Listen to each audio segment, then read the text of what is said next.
बहुत समय पहले गंगा नदी के किनारे बसा था सुंदर गांव हरियाली नगर।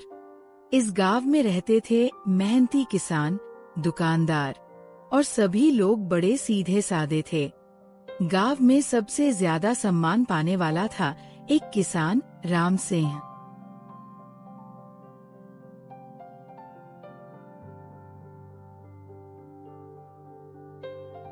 सुमित्रा, देखो कितनी अच्छी फसल हुई है इस साल। गेहूं के दाने सोने जैसे चमक रहे। हाँ, भगवान का शुक्र है। आपकी मेहनत और ईमानदारी का फल मिला है। पापा, आप हमेशा कहते हैं कि मेहनत और सच्चाई से कमाया गया पैसा ही सुख देता है। बिल्कुल सही कहा बेटा। झूठ और धोखे से कमाया गया पैसा कभी टिकता नहीं। इसी समय शहर से आया एक व्यापारी मनोहर। उसके पास बहुत पैसा था, लेकिन वो धोखेबाज और लालची था। वह हमेशा लोगों को धोखा देकर अपना फायदा करता था। नमस्कार भाइयों, मैं दूसरे गांव से आया हूं।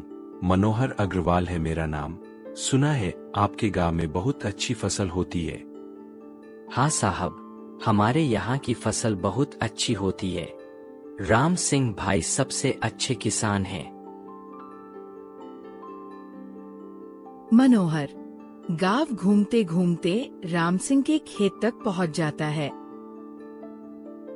तो आप है राम सिंह जी, आपकी बहुत तारीफ सुनी है। नमस्कार साहब, आइए बैठिए। क्या सेवा कर सकते हैं आपकी? मैं आपकी पूरी फसल खरीदना चाहता हूँ। नाम है मनोहर अग्रवाल। ये तो बहुत अच्छी बात है। आप क्या भाव देंगे? ये भोला भाला लगता है। इसे आसानी से बेवकूफ बनाया जा सकता है। मैं आपको बाजार से 50 रुपए ज्यादा दूंगा प्रति क्विंटल। बस एक छोटी सी शर्त है। पहले आप मुझे 50,000 रुपए एडवांस दे।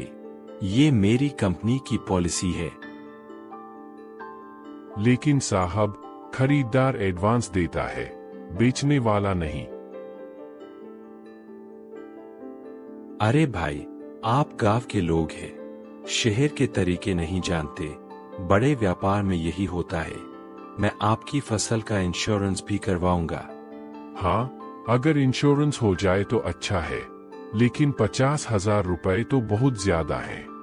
ठीक है, आप जितना दे सके। 25,000 रुपए ही सही। ठीक है, मैं पहले अपने घर पर बात करके आपको बताता हूँ। राम सिंह अपने घर की ओर चल देता है।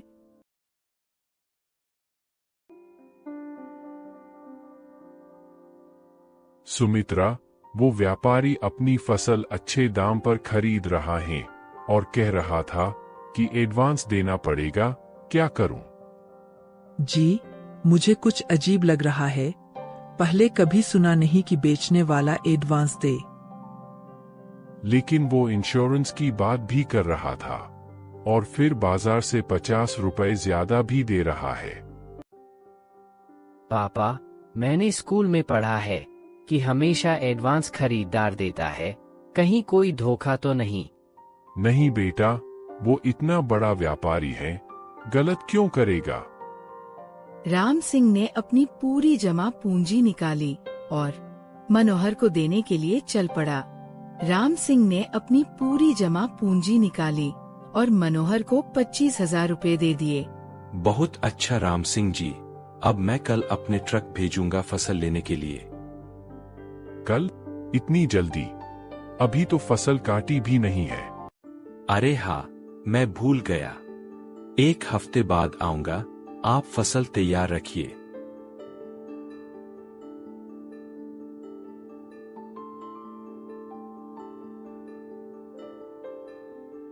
राम सिंह भाई, वो व्यापारी चला गया।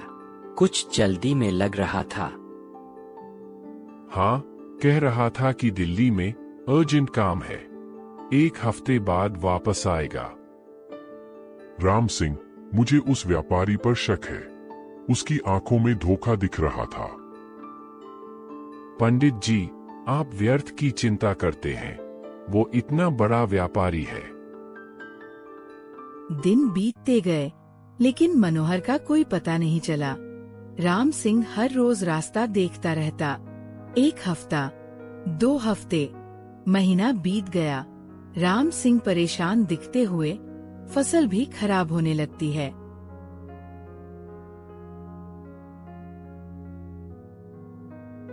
अभी तक वो व्यापारी नहीं आया। अब तो फसल खराब होने लगी है। पता नहीं क्या हुआ, कहीं कोई एक्सीडेंट तो नहीं हो गया।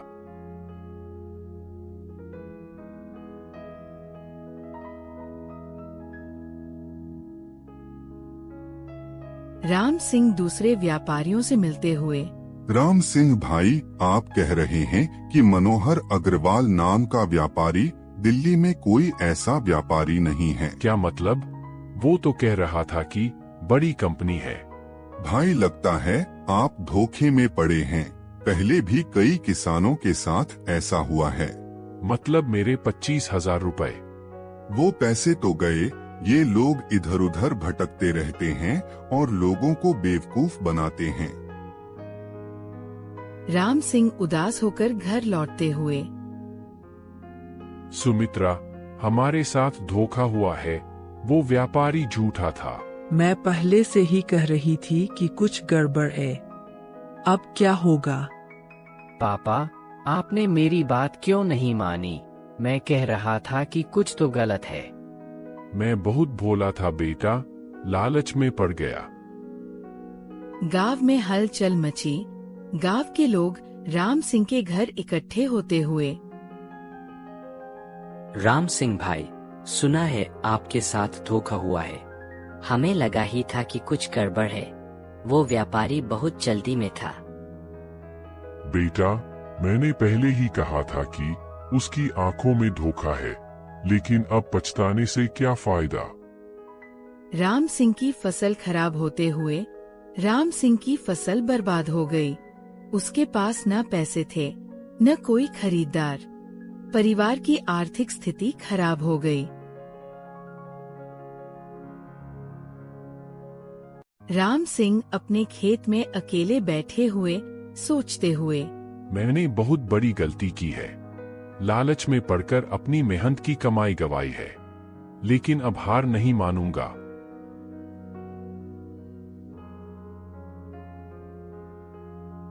पापा, आप परेशान मत होइए। मैं पढ़ाई छोड़कर आपकी मदद करूंगा। नहीं बेटा, तुम पढ़ाई जारी रखो। मैं फिर से मेहनत करूंगा। इस बार कोई गलती नहीं करूंगा। राम सिंह सुबह से शाम तक काम करते हुए राम सिंह ने फिर से कड़ी मेहनत शुरू की। इस बार वो और भी सावधान था। किसी भी अनजान व्यक्ति पर भरोसा नहीं करता था। इस बार मैं केवल विश्वसनीय व्यापारियों से ही डील करूंगा।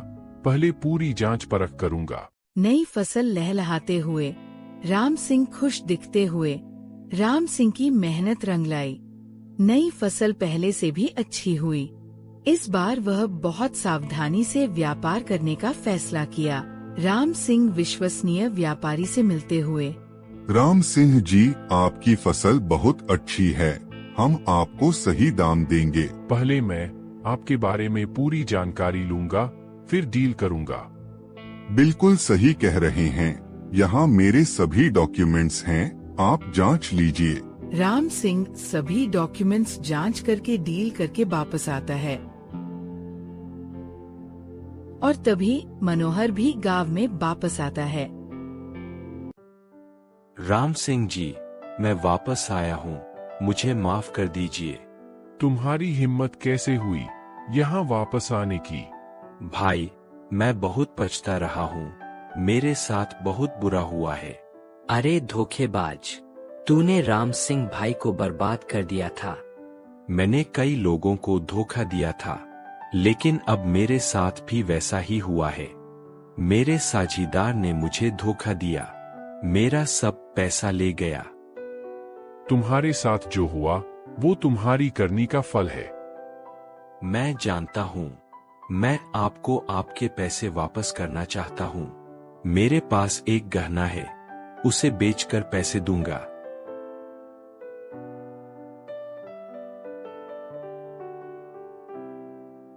सुनिए, इसकी हालत देखिए। शायद सच में पछता रहा है। मैं जानता हूँ कि इसने मुझे धोखा दिया है, लेकिन अगर मैं इसे माफ नहीं करूँगा तो मेरे और इसमें क्या फर्क रहेगा। मेरे पिता कहते थे, बुराई का बदला बुराई से नहीं, अच्छाई से लेना चाहिए। शायद इसे एक मौका देना चाहिए। मैं तुम्हें माफ करता हूँ, लेकिन एक शर्त है। आप मुझे माफ कर रहे हैं, कोई भी शर्त मंजूर है। तुम्हें वादा करना होगा कि अब कभी किसी को धोखा नहीं दोगे, और जो लोगों को धोखा दिया है उन सबसे माफी मांगनी होगी। मैं वादा करता हूँ, मैं अपनी जिंदगी बदल दूंगा। राम सिंह भाई, आपने बहुत अच्छा किया। ये हमारी संस्कृति है। राम सिंह, तुमने धर्म का पालन किया है। भगवान तुम्हारा भला करेगा। मनोहर ने गांव में ही रहने का फैसला किया।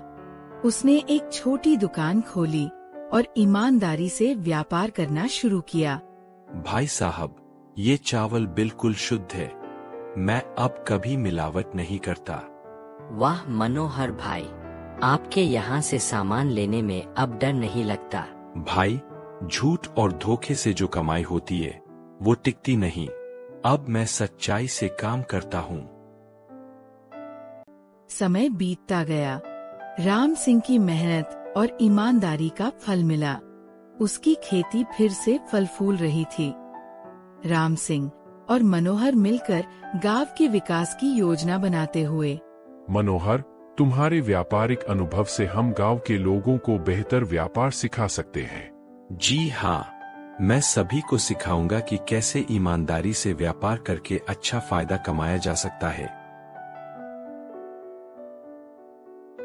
गांव में एक नया व्यापारी आते हुए, लेकिन इस बार सब सावधान। मैं मुंबई से आया हूँ, आपकी फसल खरीदना चाहता हूँ। पहले आप अपने डॉक्यूमेंट्स दिखाइए। डॉक्यूमेंट्स? अरे भाई, मैं तो सिर्फ फसल खरीदने आया हूँ।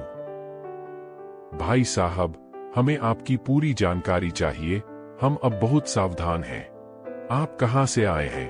आपकी कंपनी का नाम क्या है? मैं अकेला व्यापारी हूँ, कोई बड़ी कंपनी नहीं है। लेकिन आप इतनी बड़ी मात्रा में फसल क्यों खरीदना चाहते हैं? मैं दूसरे शहरों में बेचता हूँ। रुकिए, मैं इसे जानता हूँ। ये भी वैसा ही धोखेबाज है जैसा मैं था। मनोहर को देखकर वह व्यापारी भागने लगता है। देखो कैसे भाग रहा है। पहले हमारे साथ भी ऐसा ही होता था।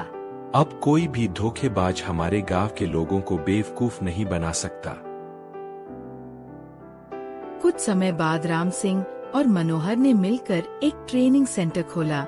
यहाँ लोग सीखते थे कि कैसे सुरक्षित व्यापार करें, कैसे धोखेबाजों को पहचानें। राम सिंह और मनोहर की समझदारी से अब गांव में कोई भी धोखेबाज व्यापारी नहीं आता था। सच्चाई, मेहनत और माफी, ये 3 गुण जीवन को सफल बनाते हैं।